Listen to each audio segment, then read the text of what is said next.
Hey, what's up guys? So with the year wrapping, my phase 2 coming to a close, I kind of want to do a special how I made it and kind of go back and show you guys how I made Timelines. Timelines is the song that really kicked things off for me, so yeah, let's get it. So Timelines all started with a Cymatics beat contest. Now Cymatics always does these beat contests, and at the time they were doing them every month. They were releasing new beat packs, and they want you as producers to sample their beat packs and flip them and make something cool out of them. And then everybody who does that enters it into a contest, and the community and Cymatics all votes on that. At the time I was trying to sort of do some different things to get myself out there, get myself heard. So I entered one of these contests, and I don't remember exactly which one it was, but I want to say maybe it was Oracle. And for that Oracle pack, they had this cool little MIDI sample, and all I did was I took that MIDI, plugged it into one of my Serum presets, and that made the do do do do do do do do do do. That fun little melody. I just modified the tail end of that melody so that it sounded like a full progression and I could loop it, and then constructed a beat around it.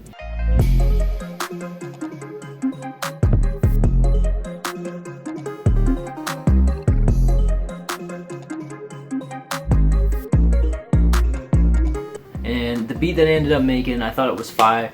I entered the contest and unfortunately didn't win, didn't even place anywhere near the top or anything, but I felt like that beat was special.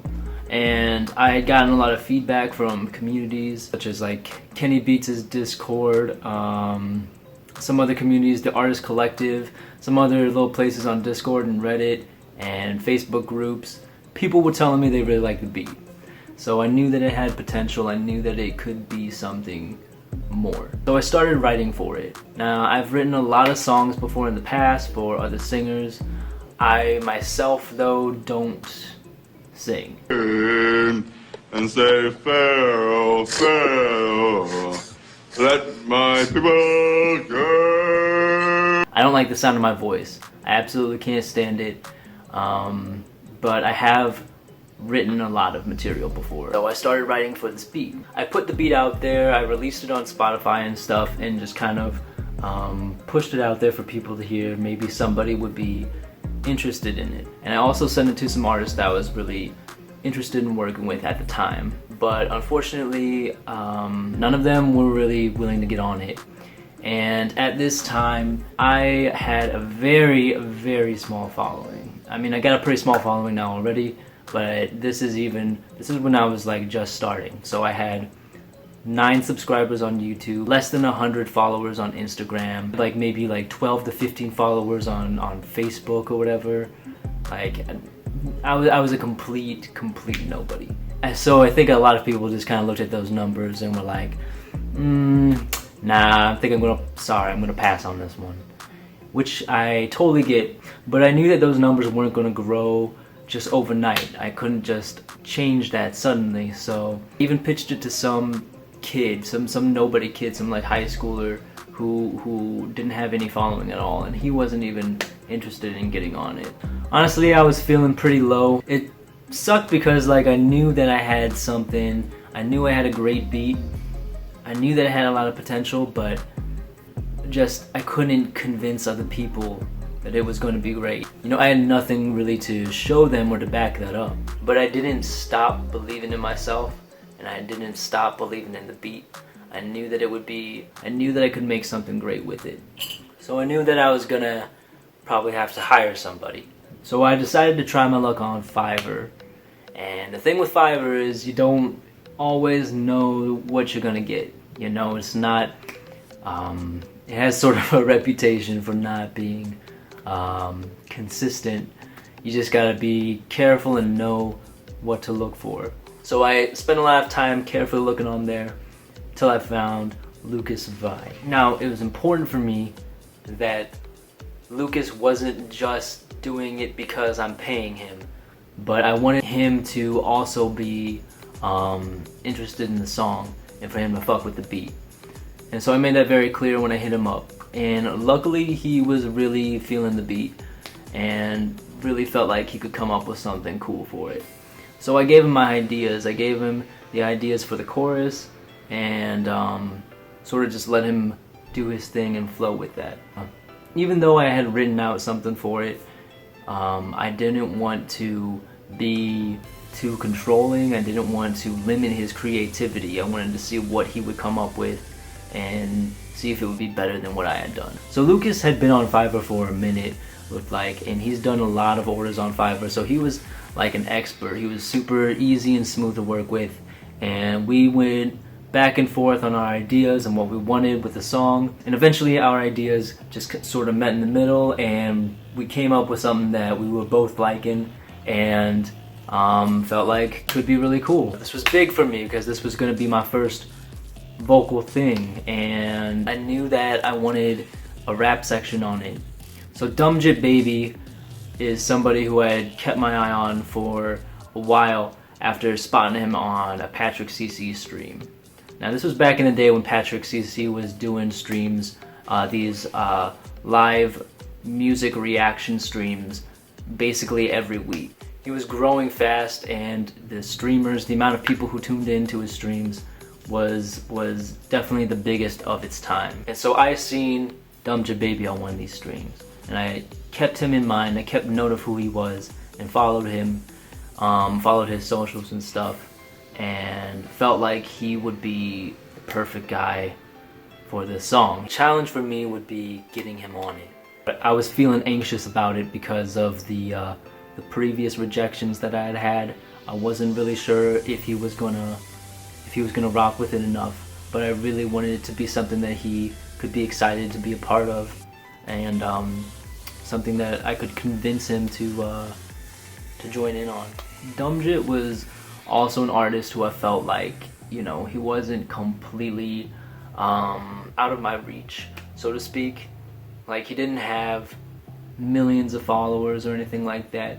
You know, he had a pretty humble following, but he was also very, very talented. I knew that there was a possibility. So I had this thing I believed in. I had Lukas Vui on it, and you know, I very just humbly reached out to Dumjhitt. You know, I told him very much that I've been watching him since that Patrick CC stream, that I've really fucked with his music and his sound, and that I'd be really honored to work with him, and that despite my very small following, I'd be very honored to work with him, and I would do everything I could to get people to hear this song. And Dumjhitt, he was just a super cool, super genuine guy, and he responded to me positively. He said that he wanted to be a part of it. That was a pretty cool moment. So we talked about it. You know, I told him that I wanted him to send me the vocals so that I could mix them and do it like the way that I wanted, and put the whole project together. And he told me he understood, right? And then maybe a couple weeks later or so, when he finally got into the studio and got to recording, he sends me back an MP3 that had the track with his vocals mixed into it. And so, you know, I had to like tell him, man, like, yo, this wasn't exactly what I was asking for. And so he said, oh, my bad. Let me get that for you. Try and contact my engineer and see if you can get it from him. This is where all the problems started. This engineer, dude, the most difficult person I've had to work with to this day. So I hit up his engineer to get the vocal stems, only to find out that the studio is under construction and will be for perhaps an unforeseen time. I tried to tell him that I only wanted the vocal stems, and if he could somehow get access to that project file and just bounce those stems out for me and send them to me, that'd be great. It hit me back like, man, I don't have the time for that, and my clients have to pay for my time. You know, bouncing those stems is something that I just can't do without booking a whole nother studio session. And I was like, really? I didn't say that to him, but I did tell him like, hey, I respect your time, and sorry we weren't able to get what we wanted the first time, but booking studio time just to get stems bounced, But whatever, you know what? This process had already, up to this point, taken so much time that I was like, you know, whatever, fine, let's do it. Let's book another studio time, get in there, so we can bounce these stems. So another couple weeks or whatever go by. Here comes Dumjhitt's new studio time. Now the day of or so, I get a message from Dumjhitt saying that he lives like 2 hours away from the studio, right? So he arrived there a couple hours early intentionally so that he wouldn't be late. And I get this message from him saying that this engineer did not show up and has not shown up and has not left him any sort of message.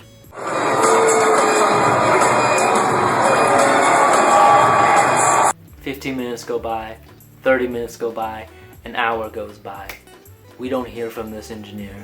And Dumjhitt's there waiting in the studio by himself, waiting for this guy to show up, who made us make this appointment just so he could bounce a few stems. Ooh, that made me so mad.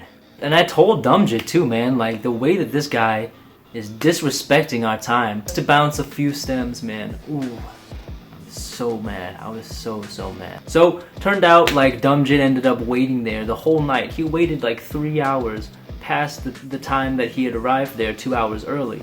He never showed up. He ended up eventually calling Dumjhitt when Dumjhitt was on his way home or whatever, telling him he got like a flat tire or something like that. But it was a bunch of bullshit. Like neither of us was buying it. He just went home that night, and I just felt so bad. I felt so bad for him driving all the way out there for that. So I'm not going to mention this engineer by name because apparently he and Dumjhitt still work together and still have a relationship and whatnot. So I don't want to ruin that for nobody. But this engineer, if you look him up on Facebook, his Facebook profile pic has him wearing this shirt saying "World's Worst Engineer" on it. I'm like, that could not be more accurate. So at this point, I've kind of like given up on the song. It's been like over a couple of months since I sent it to Dumjhitt, and it's been such a long and arduous process that I just kind of lost hope for it. It was a really deflating feeling, you know, because this was really supposed to be my first song with vocals, my first, I don't know, like real solid single that I felt like I was putting out. Just because of a stupid engineer and some poor communication, it just felt like it was all gonna be washed away. Like the following week or so, Dumjhitt ended up booking another studio session and got that rescheduled with him and got the vocals to me. Those hit my inbox, bro. Just a wave of relief hit me, you know? So he did it. I did my thing. I put him into the project. After getting the vocals back, just not having to deal with that engineer or think about him anymore. It was just about moving forward, and I got my passion for that song just got rejuvenated. So we called it Timelines because of that's what I had written it as. At the time, I was really into that show on Netflix called Dark, and there's all this cool and intricate time stuff going on. And so the lyrics like, I'm drifting in different timelines. I'm drifting in different timelines. Is sort of a part that I came up with. What's up? It's day 2 Tonic. So I noticed during my edit I was getting a little fatigued and whatnot, so here we are. So the meaning behind the song and the lyrics of Timelines is talking about, you know, like when you meet that baddie that just totally wrecks your whole world. That girl that just like fucks you up so bad that like the only way to undo the memories and the damage and everything that's been done is to just like straight up jump yourself into a new timeline. And spoilers, that's kind of what the that's kind of what happens in the story of Dark, the TV series. If you ain't seen that shit yet, you missing out. But anyways, Dark and Netflix ain't sponsoring me. This ain't a plug or anything. It's just a really good show. So that's what I was going for, and that's like, I think Dumjhitt and Lukas both got the message across really well. I know that Timelines ain't exactly like the most life-changing song or nothing like that, but you know, I think it was pretty cool, and it was overall pretty positively received. People generally fucked with it, and it was like a pretty good debut, you know. It really helped kind of just like, I think, get my foot in the door and just open other doors, other opportunities for me. During this time, like while I was working on timelines and getting it ready for and getting it ready for release, I had kind of gained the experience of working with other people and stuff that I needed to, like, you know, pitch my music to other people and get some feats from people. So at this time, I was pitching my music to Nero and Shaleem and getting their feats for Animated Monorail, and also getting a feat from Xanakin Skywalk, which ultimately became Red Meets Red. At this time, Xanakin got me his vocals back so fast that I had Red Meets Red. I could have chosen to go with Red Meets Red first, or I could have gone with Timelines first, and I decided to go with Timelines. So yeah, you know, like I know that this wasn't the most expected how I made it. I know that y'all still waiting on Witch an Hour, and I guarantee you that's coming. It's just that one's gonna be a little more on the technical side, a lot of production stuff I'll talk about there for you. This one, I wanted to tell you really more about the story and sort of how I got started. I just wanted to sort of share with you how I did it, and I don't know, maybe that can help y'all on some of your own musical endeavor. I had a new song planned for y'all this December, but unfortunately things have changed. I really need to change something big about it, and that just has to be done. So probably won't have something for you guys this month, but I will the following month, definitely. So thanks for bearing with me. Just keep in mind, it is all for you. I just am doing what's best for the song and just trying to make stuff that I know you're gonna enjoy. Anyways, I hope some of y'all found this helpful, at the very least, at least interesting. And yeah, so alright y'all, love ya, take care, peace.